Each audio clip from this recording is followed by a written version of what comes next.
Malayo pa, pero malayo na. Hanggang saan kaya ako dadalhin ng pangarap ko?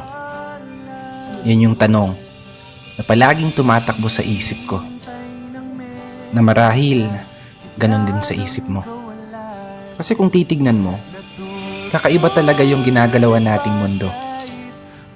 Parang minsan, nagtitripan na lang tayo.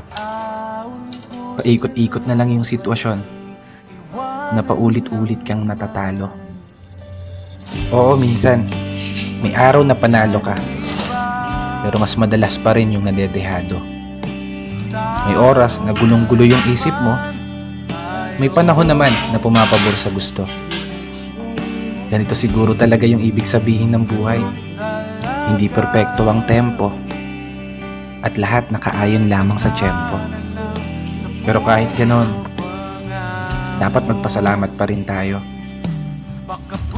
Kasi isipin mo naman, sa likod ng napakaraming beses na pagkatalo mo, heto ka pa rin, nananatiling nakatayo, sinusubukang ipanalo. Bawat laban na ikaw lang yung nakakaalam. Mga pagsubok na araw-araw mong pinipilit ng kasal, na sa bawat pagpihit ng kamay ng orasan, taglay mo ang lakas ng loob na hindi mabibigbasan. Malayang malayo ka na dun sa dating ikaw na nag-uumpisa pa lang. Ibang-iba na yung katayuan mo ngayon, di gaya ng nakaraan. Mas matapang ka na, mas matatag ka na, mas kaya mo nang harapin ng mga problema kahit nag-iisa ka. May napatunayan ka na, may naipundar ka na rin kahit papano. At higit sa lahat, may narating ka na. Malayo pa, pero malayo ka na.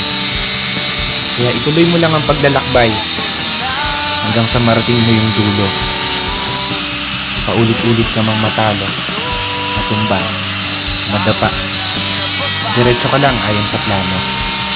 Pero sana, lagi mong tandaan, ang mundi kong tayo. Huwag mong kakalimutan palakpakan ang sarili mo para sa mga laban na tahimik mong naipanalo. Kaya isang pagpupugay para sa mga taong patuloy sumasabay sa hamon ng buhay. This is your brother Matt for today's video.